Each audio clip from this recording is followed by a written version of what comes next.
Morning, glory, America. Bonjour, hi, Canada. Hugh Hewitt inside the Beltway. We have a ceasefire in Israel between it and the terrorist organization Hamas, which kicked in at 2 a.m. Israeli time last night. It will mark the end of 11 days of fighting. It was very tense right up to the moment of the ceasefire entering into effect, but it is held for the first few hours. More than 230 Palestinians, about 170 of whom are terrorists. So 50 civilians, 12 Israeli innocents as well, dead in the fighting.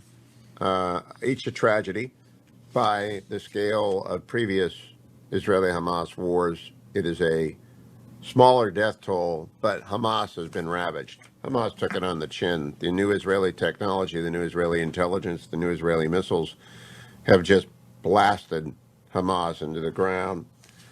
In the middle of this, a story arrives from Ynet that Iran sent an armed drone into Israel from Iraq or Syria, which is a cause of great concern looking down the road. Secretary of State Blinken is going to visit Israel in the coming days.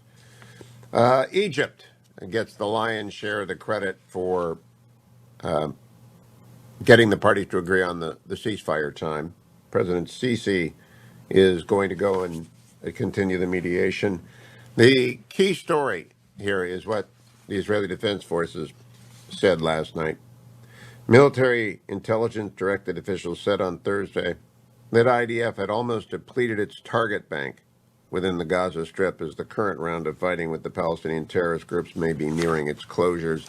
This came out just shortly before the ceasefire. Some even began summarizing the campaign, dubbed as Operation Guardian of the Walls. Intelligence officials announced last weekend that a series of Israeli blows that destroys Hamas rocket production capabilities during the early days of the fighting, so that if the 14,000 rockets which the terrorist organization reportedly began fighting had been depleted, it would not be able to produce new ones. Now, 4,000 were fired.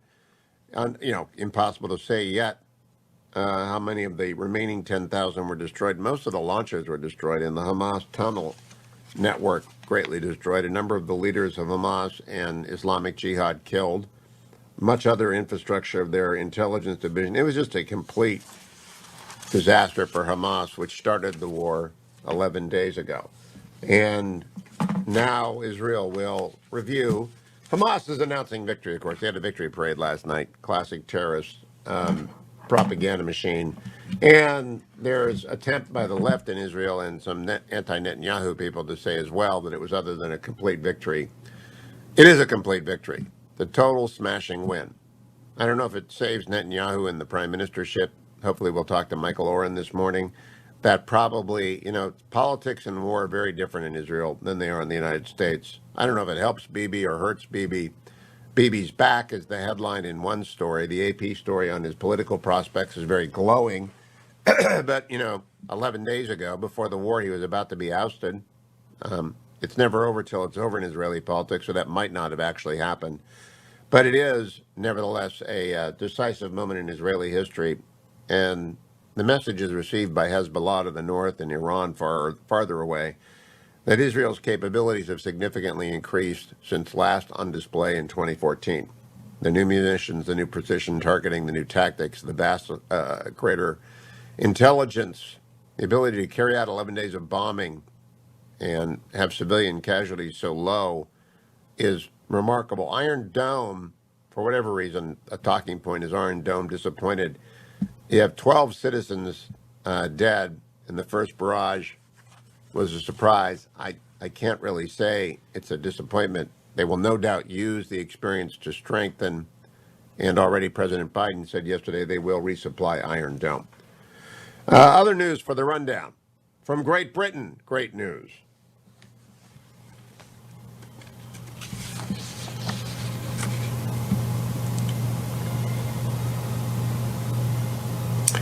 British jets fire missiles at sea for the first time in 15 years as the new aircraft carriers are deployed for the first time.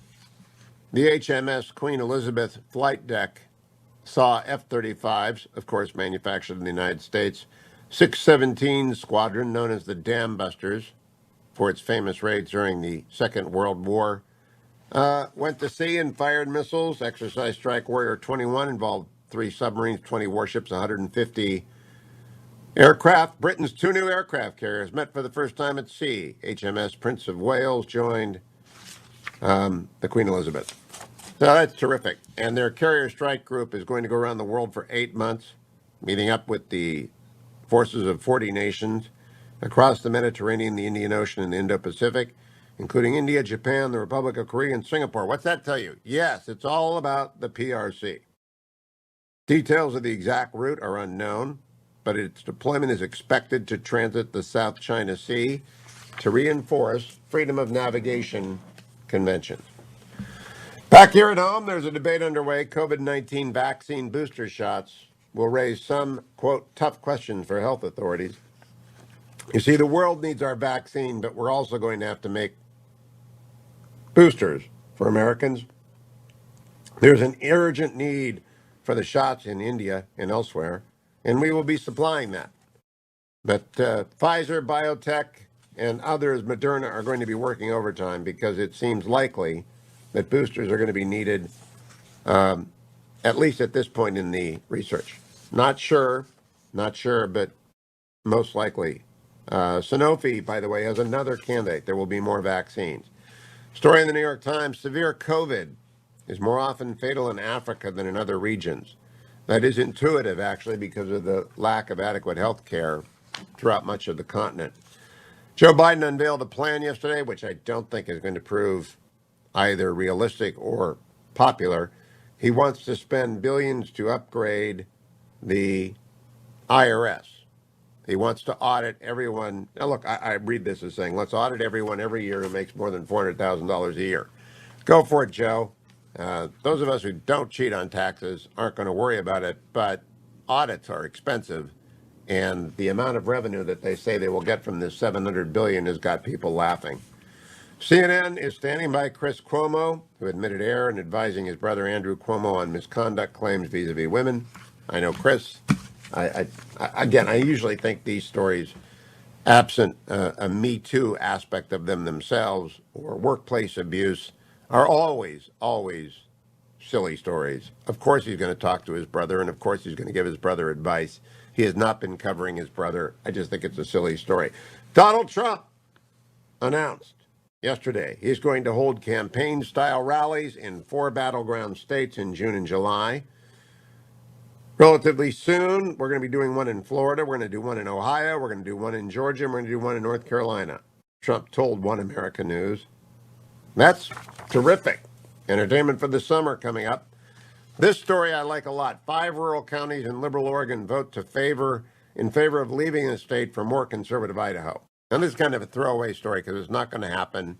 It's a doubtful constitutionally. It certainly would require federal law, Oregon law, and Idaho law, and I just don't see it happening.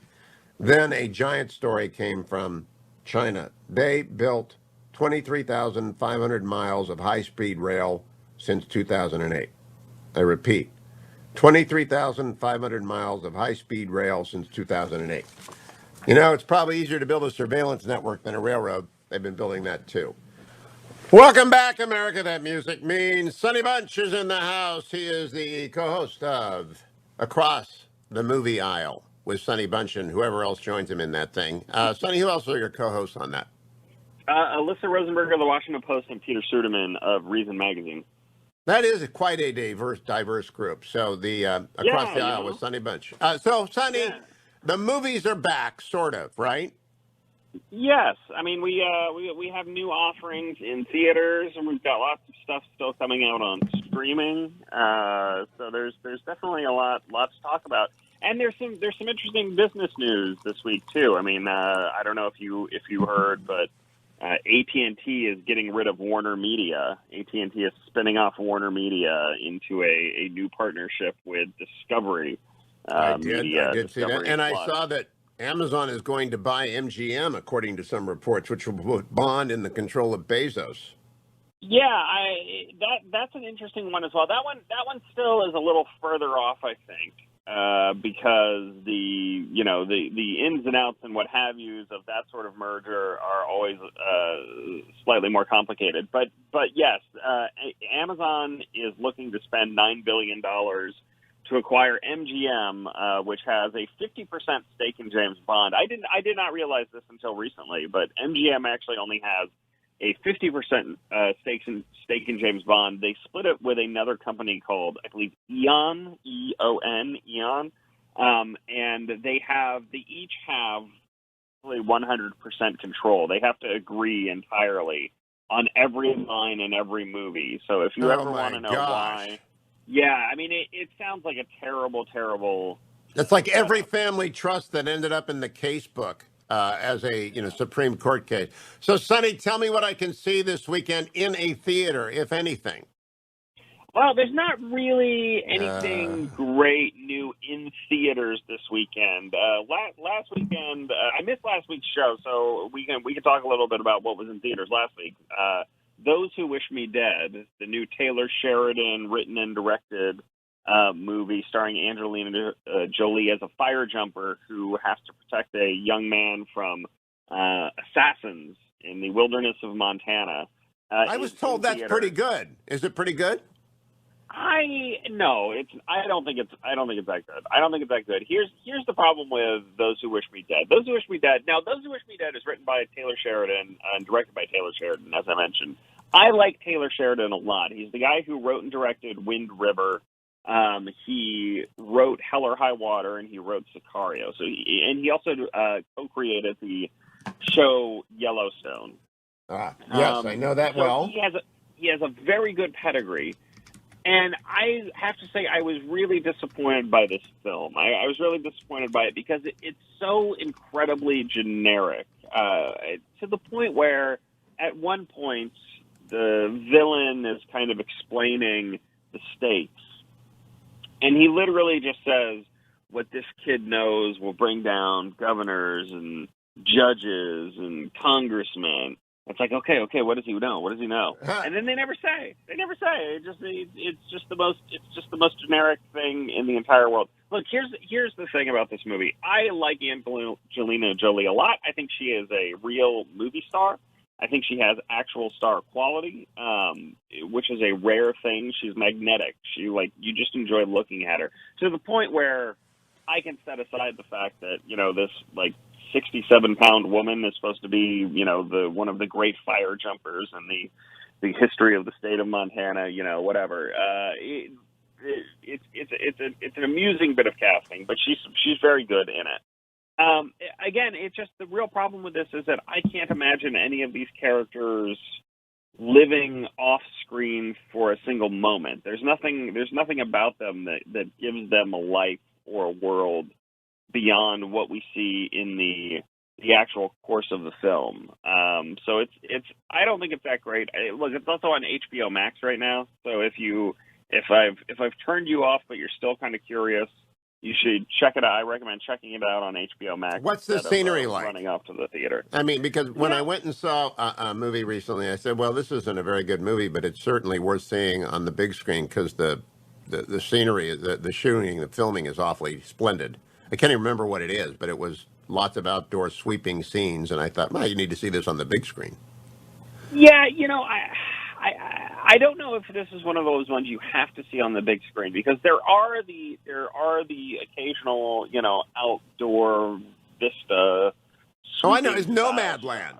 Nomadland. Both the Fetching Mr. Hugh and I thought you got to see this on a big screen because of its the way it was shot.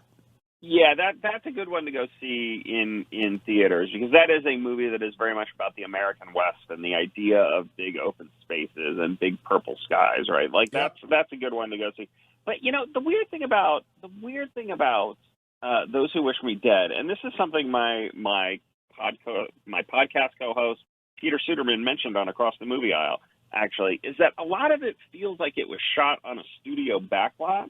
Like there are just a lot of weirdly cramped, small, kind of cheap-looking outdoor set pieces, which is very weird. Again, it feels there are significant portions that definitely feel like they were shot indoors. Now, I don't know if they were or not. You might confuse it with the the Friends reunion, because that's all on a lot. Yeah, something like that. Yeah, yeah. But I mean, hey, look, there are some big shots of big open forest, and there are big forest fire shots, but it's a Are there very bears? CGI forest. So I wouldn't. No bears, sadly. No No bears. bears? No real wildlife. No If real there are no wildlife. bears and it's a Montana or Alaska movie, I'm immediately suspicious. Those are the only reason actually to film in Montana and Alaska is get the bears. Yeah, I look. I like a lot of the people in this movie. John Bernthal is in it. I haven't even talked about him. Who is one of my favorite supporting actors. He's very good. Aidan Gillen, who was in The Wire, he's Merrick Arquette from The Wire, is one of the hitmen, and he's always very good, even as he struggles with his natural Irish accent. Like he is still quite good in this. But I just the movie as a whole, it just doesn't work for me. I All right, cannot. what else I cannot we give got? it a hard recommend. What else? There's a couple new things out on Netflix this week. One, I don't think it's going to be to your taste, but I'll mention it anyway. The new Zack Snyder movie, Army of the Dead, Zombies. No. The short pitch here is it's a zombie apocalypse, but the zombie apocalypse is located entirely in Las Vegas, and a team of ex-military types have to break into a safe in Las Vegas and steal a bunch of money. What's the name of this again? I don't like zombie movies much, but if it's in Vegas, that's actually not very far removed from real life. Yeah. Army of the Dead. It's not like Army of the Dead 54, Vegas. It's just, have there been armies of the dead before? I don't think so. Well, there's probably been an Army of the Dead at some point. There's been every sort of dead movie. Anything of the dead, Sonny of the Dead probably exists somewhere. Hugh and Sonny of the Dead, yeah. But I like this a lot. I know it will not be to a lot of people's taste, but it's a pretty entertaining zombie movie. Zack Snyder, of course, did the Dawn of the Dead remake in 2004, so this is territory he has kind of covered. Going to do Sunset of the Dead soon. Great, yeah, exactly. It's just a great high concept movie. Zombie outbreak in Las Vegas in the middle of a bank heist. So imagine that. That was the pitch right there on the. What's next? You got like 3 minutes. Give me something, Sonny. Come up with something for Hugh. Well, Hugh, I think you might enjoy The Woman in the Window. It's a little bit crazy. So The Woman in the Window is basically a Rear Window style. I don't want to say knockoff because that's not exactly right, but Rear Window influenced. It is about this woman who is having a psychiatric issue. She's agoraphobic. She is on meds and she's mixing them with wine. She's played by Amy Adams. I like Amy Adams.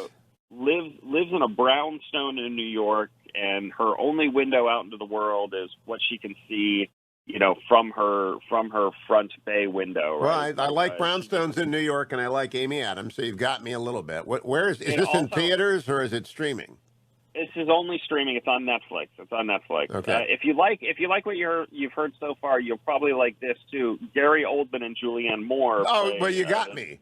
You got me. The neighbors who move in across the street, who she's rear windowing, right? No, you got me. I love Gary Oldman. So you got me. Yeah. So like I said, it's kind of a murder thriller mystery. It is. The director is Joe Wright, and he is not quite doing Alfred Hitchcock. It's more like he's doing Brian De Palma doing Alfred Hitchcock. There's a lot of camera stuff going on. There's a lot of style, there's a lot of interesting visual stuff. And I can understand why people don't like this movie because it is manic in a certain way. And it's also weirdly theatrical. The screenplay was written by Tracy Letts. And there are these moments where the action on screen almost resembles something that you would see in a theatrical stage play. She will just start monologuing, and the lights will go dim, and there will be a spotlight on her.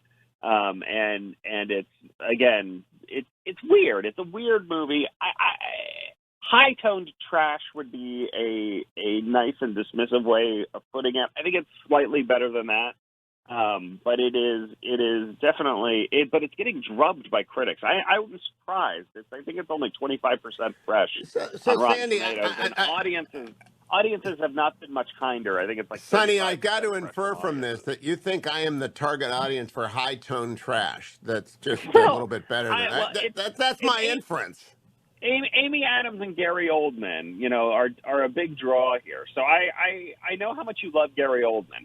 That is from my POV, that is the draw for you, Hugh. But I liked it as well. So, but then again, I am also kind of the target audience for high tone trash. So I can't say for sure. If this is me having bad taste and trying to push bad taste onto you or what, but Maybe I'm just drawing you down into my world.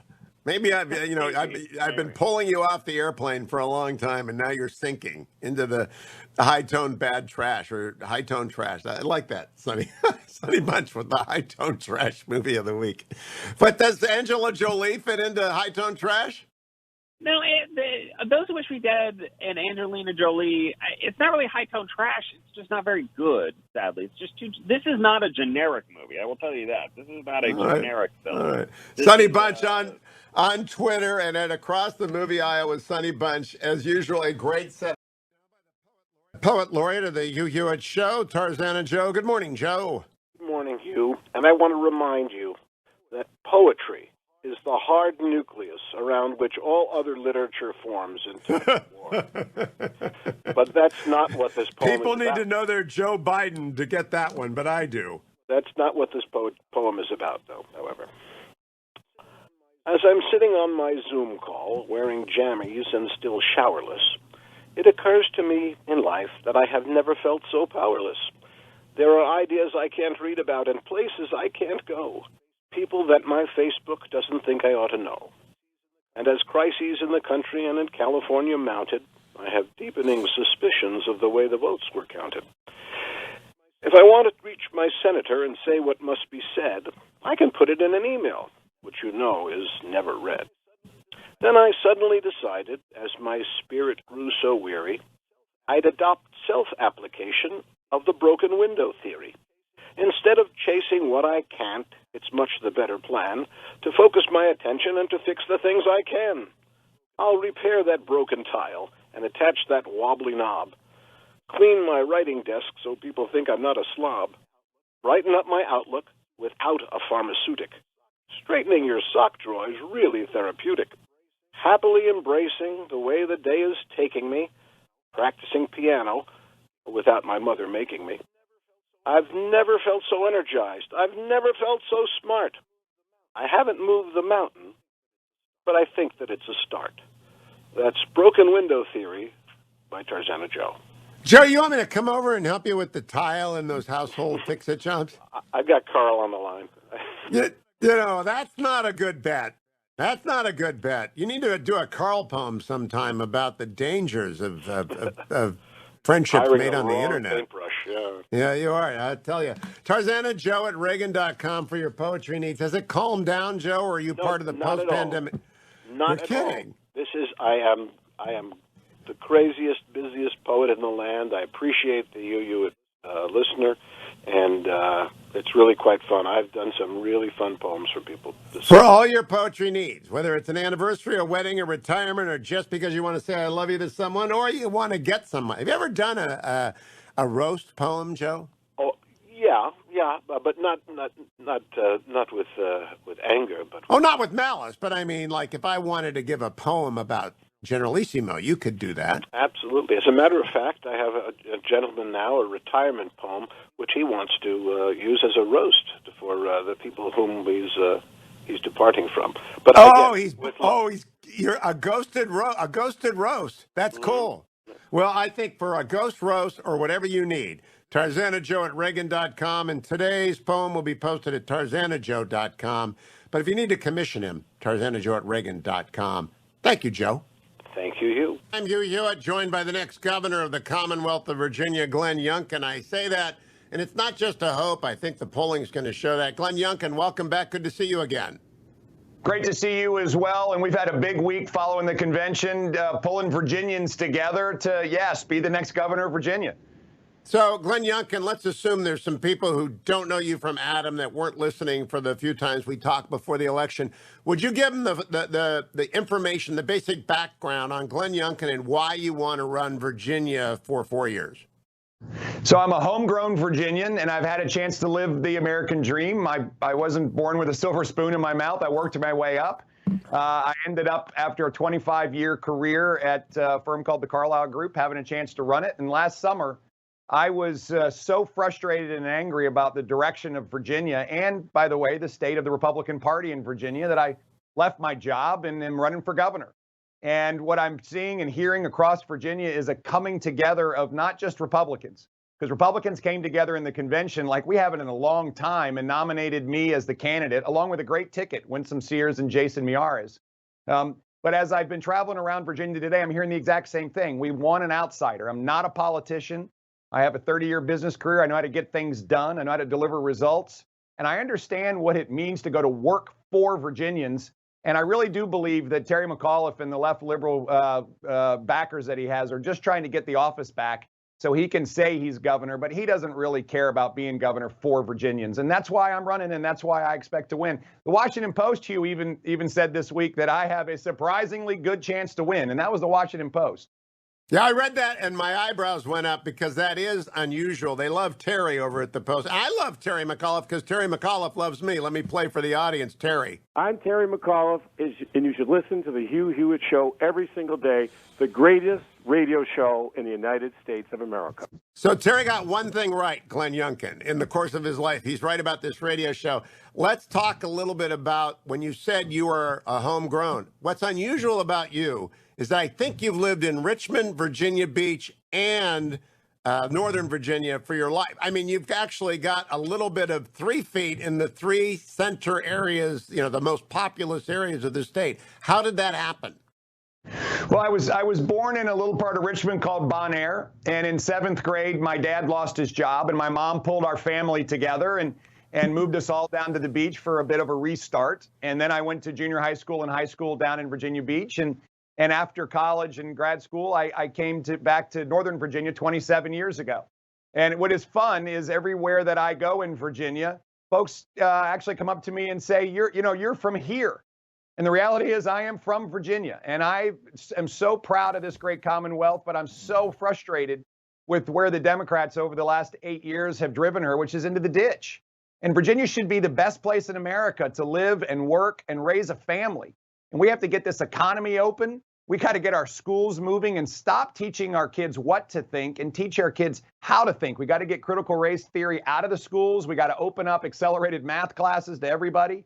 And finally, law enforcement and community safety is a big deal in Virginia. Our crime rates are going up. And unfortunately, we have both Terry McAuliffe and Ralph Northam that want to talk about how many people they're letting out of prison as opposed to what they're doing to invest in law enforcement in order to make sure that we have the safest communities.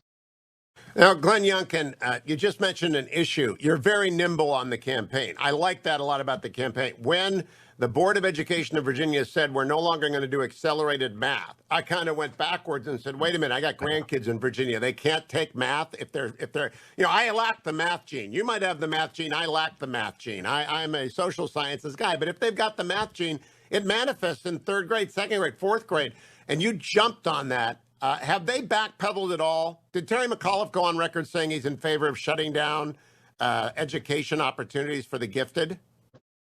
Well, worse yet, he didn't say anything about it. So here we have our State Board of Education come out and say, well, we're testing this, and we're going to test it in Fairfax County, which is the biggest public school system in Virginia. And oh, by the way, we're going to start in elementary school. So we're going to slow kids down before they can even get started.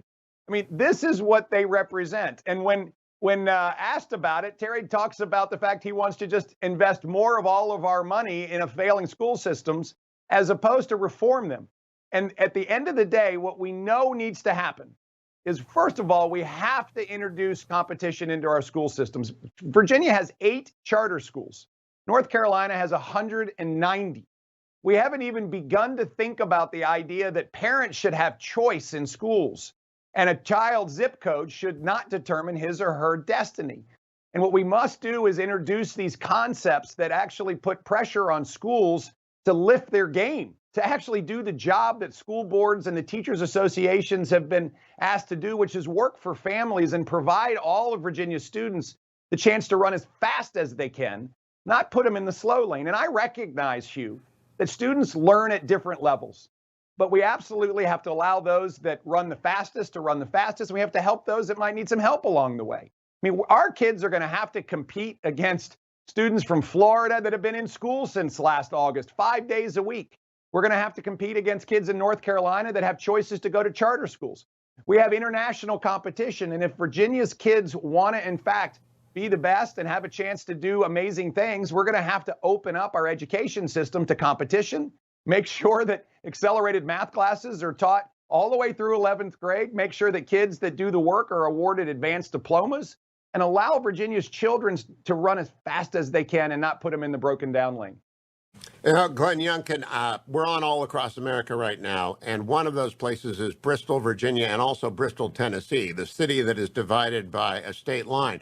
On the Tennessee side of the line, they can have a charter school. And in fact, Tennessee is doing all they can to get charter schools there and open them up. If you just talk about education and taxes every day between now and November, I think you'll win. They're going to want you to talk about 1,000 different things, but as a grandparent and as a taxpayer of the Commonwealth, I just want to know about education and taxes. Are you going to try and stay in that center line of American salient issues? Well, I don't even have to try to stay there, Hugh. This is what Virginians want to talk about. They want to talk about jobs, cost of living, and taxes. They want to talk about education, and they want to talk about public safety.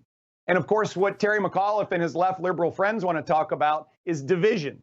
They want to, in fact, put us into different buckets and call each other names. And I'm all about bringing Virginians together and making sure that we are, in fact, focused on the most important issues, which, in fact, are jobs, getting our cost of living down through tax decreases, getting our education system actually cranked up so that we provide the best education opportunities, and making sure we're investing in our law enforcement as opposed to defunding or taking away qualified immunity, which is going to decimate it. These are the biggest issues on Virginians' minds, not just Republicans. It's Republicans, independents, and Democrats. And where Terry McAuliffe and this left-wing liberal party has gone is so far off the map to the left that all of Virginia is sitting around saying, my goodness, please don't make us have a third term of the McAuliffe-Northam administration. And that's why we have such huge support. And that's why, as I said earlier, even the Washington Post recognizes this. And so, Hugh, I'm going to work hard for Virginians, and I can't wait to serve. Now, there is one national security aspect of a state race in the Commonwealth of Virginia, which are the shipyards in Norfolk and Virginia Beach. And during the recent war with Israel, the Democratic Party showed how far left it's gone, and the media showed how far left it's gone by not calling out Hamas as starting this war. There's got to be a community of people who support Israel in the Commonwealth of Virginia, and it's got to be old and it's got to be deep. Will you talk about things like that, our military preparedness, our support for Israel, even though it's a state race? It is kind of quasi-federal to the extent we have such a large federal employee population and defense establishment in Virginia. Yeah, you bet. First of all, Israel has every right to defend itself and should. And in fact, I'm amazed at where the left liberals in Washington have in fact not stood up to defend Israel and their right to defend their sovereignty under this assault. I will be very clear. One of my objectives is to make Virginia the most military-friendly state in America. And we got to go to work there. Like, we tax the retirement benefits of our retired military, and we just can't do that anymore. I want retired military and our veterans to stay in Virginia as opposed to moving to other states, because they're the backbone of our communities. They're our best, and I want them in Virginia. But one other thing, Hugh, is this race does have national impact. And what I'm hearing from across the country is this is our moment, in fact, to stand up and say that Virginians representing Americans are, in fact, not going to concede to this left liberal agenda. And in fact, things like school curriculum and how to build an economy by opening it up and actually cutting regulations and cutting taxes as opposed to through big government. And how are we going to invest in law enforcement? These are national issues And sadly, the left liberal agenda is waging its war right now in Virginia. And sadly, the casualty is our children in our schools. And so this election has absolute national attention. And oh, by the way, when I am fortunate enough and privileged enough to go work for all Virginians starting in January after the November election, everyone's going to recognize that what's been happening in Washington to drag our whole country to the left and mandate an end to right to work, which will actually force every Virginian to take a portion of their paycheck and give it to Terry McAuliffe's union boss friends, that absolutely puts the teachers' unions in stronger control because of what's happened in the COVID spending bill, to the extent where they actually are trying to get rid of qualified immunity out of Washington as opposed to allow the states to take care of our own issues. I mean, these are the things that are drawing together not just Virginians, but Americans. And this is why this election is so important in November. And I am so excited and again, so honored to be running as the Republican nominee, because we're going to win in November and we're going to put Virginia back where she belongs as the best state in America to live, work, and raise a family. Two last questions, Glenn Youngkin. I would like to invite you and Terry to come and debate on the show. He said I'm the best radio show in America, so he should be willing to come. I'll be very fair, by the way. I've done that with Democrats before. I'm very fair. I'd love to have Terry and you on often if you want to engage with them. But also, would you give us some specifics on the campaign, the metrics by which you're measuring outreach, and how people get involved? If they want to get involved, where do they get involved? Yeah, so please join us at our website at youngkinforgovernor.com. It's YOUNGKIN forgovernor.com. You can follow us on social media at Glenn Youngkin. And we are, in fact, traveling all around Virginia. This has been grassroots. And Hugh, as you know, the way the nominating process started was traveling 25,000 miles over a 14-week period and meeting tens of thousands of Virginians. And we're just sticking with the plan. This is about Virginians. This isn't about me. This is about Virginians and making sure they know that I'm going to go work for them. And so we're running the exact same game plan. And oh, by the way, it's resonating in a large way. And that's what's so exciting is Virginians are ready for a different kind of leader. They're ready for an outsider, someone who doesn't bring 40 years of political baggage and deals, somebody who actually tells the truth. They actually want someone who's going to tell the truth, Hugh. And this is the hallmark of my life and my career. People know I'm a man of faith, and I just fundamentally believe in serving people, telling the truth, and getting things done. And I think that's why I have so much momentum right now. Keep coming back, Glenn Youngkin. I look forward to talking to you frequently between now and November. Be well. YOUNGKINForGovernor.com. Follow him at Glenn Youngkin on Twitter. Welcome back, America. I'm Hugh Hewitt, joined now by Seung Kim of the Washington Post. Good morning, Seung. How are you? Good morning. Thanks for having me. You know, I had Jane Coaston on the show on Wednesday. You know Jane? I do not. Okay. Well, she and I were talking about her podcast, The Argument, and about big tech. And we both agree the left and the right want to do something about big tech, and we both agree that's kind of dangerous. Is there any legislation moving? Is there actually going to be anything done about big tech in Congress? It's certainly not something that's being talked about right now. I mean, it isn't. It's something that you've heard more from Republicans, and obviously, that is not the party that controls Congress right now. And it's certainly something that you will continue to hear. But in terms of the actual legislative agenda, whether it's the priority of House Speaker Nancy Pelosi or Senate Majority Leader Chuck Schumer or President Biden himself, it's not on the agenda. Yeah, I thought maybe big tech would lobby to put it there because they're going to get hammered by the state's attorney general again and again and again unless they get some kind of national uniformity shield. But we'll come back to that. Where is the 9/11 Commission legislation? Its prospects, I should ask, in the Senate. I don't think they're very high. But what do you hear?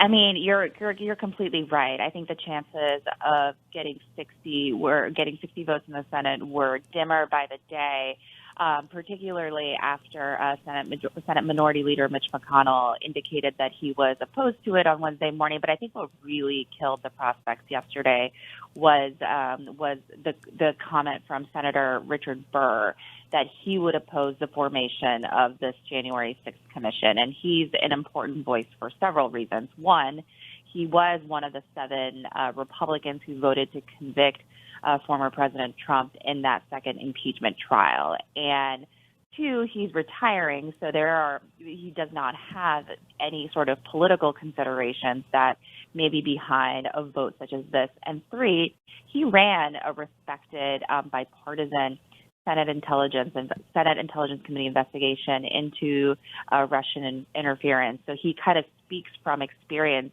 in saying that you can have regular committees handle this process, and that's and that's kind of one of the points that he laid out in his statement yesterday, that he believes that an additional commission is not necessary, nor is it wise. So I think if it wasn't, it was already on life support. The prospects were already on life support. But I think Richard Burr's opposition to it really helped kind of kill it all together. So we'll expect to see a filibuster of that legislation sometime in the next coming days. All right, so the last question is the infrastructure bill. Last weekend, it was a time for Shelley Moore Capito, the senator from West Virginia, to draft a counteroffer. I don't know that any counteroffer was given except maybe verbally. Where is the infrastructure negotiation as this Friday rolls around? Seung Kim. Well, we're really watching this meeting this afternoon. It'll be a call between Senator Capito and her 5 other Republican negotiators and members of the administration. They'll continue to discuss the latest that Senate Republicans had offered in terms of an infrastructure counteroffer. But I do think that the sentiment, there just is so much that the two sides don't agree on, and I think they're still discussing what really is infrastructure and what are both sides willing to spend on. They haven't even kind of been able to figure that out, much less, agree on how to pay for it and other sort of more difficult issues to figure out. So we'll see later this afternoon whether this call ends up being productive or illuminating or whatnot. But I think while everyone says people are, talking and negotiating in good faith, I think the hopes seem to be fading. And Seung Kim, last question. The Post this morning reports that Joe Biden's going to push for a vast expansion of the IRS. Now, you know the joke about Republicans pounce. Look, they're going to pounce. As soon as he introduces the bill to expand the IRS by 50%, Republicans are going to remember the unfair audits of anyone that had Tea Party in their name. They're going to, whether or not it's fair, no one wants the IRS to get bigger. Nobody. And so is Joe Biden really going to make a flagship proposal, the expansion of the IRS? I think that's certainly that's certainly what we're reporting this morning. A lot of some of the pay-fors that the White House has laid out as part of its infrastructure proposal is better enforcement of existing tax laws to better collect outstanding taxes. They believe that could raise hundreds of billions in revenue that could help pay for this infrastructure plan, and certainly an expanded and a beefed up IRS would be a part of that strategy, a part of that plan. But as to whether that can get through Congress, we'll see. Seung Kim, good to talk to you as always for our Friday update from the Hill. I just can't imagine Democrats want to run on, hey, we expanded the IRS. We'll see. Seung Kim of the Washington Post. Follow her on Twitter at Seung Kim. Follow me to Hour 3 of the Friday edition of the Hugh Hewitt Show. Morning glory, America. Bonjour. Hi, Canada. I begin this hour talking with Michael Oren, the former Israeli ambassador to the United States from Israel. He's running from set to set and studio to studio. I appreciate the time, Dr. Oren. You've joined us so many times during the war. The war is in a ceasefire. How does it look in Israel this morning? Quiet, though there are riots now that are unfolding up on the Temple Mount in Jerusalem again. We don't know how that's going to evolve. Yeah, the ceasefire appears to be holding. The politically here situation is going to be rough. I've got to tell you, it's Netanyahu agreed to this ceasefire, and I'm saying this, of course, metaphorically, with a gun to his head. The gun being international pressure, particularly pressure from Washington. President Biden facing something like an internal revolt within his own party for standing by Israel and defending Israel's right to defend itself. And it was clear that Netanyahu was under pressure from the president and from other foreign leaders to agree to a ceasefire. The problem is that 75 to 80% of the Israeli public was against the ceasefire, didn't want a ceasefire. I told you yesterday, my own kids didn't want a ceasefire. And one of them going into the army tomorrow, he didn't want a ceasefire.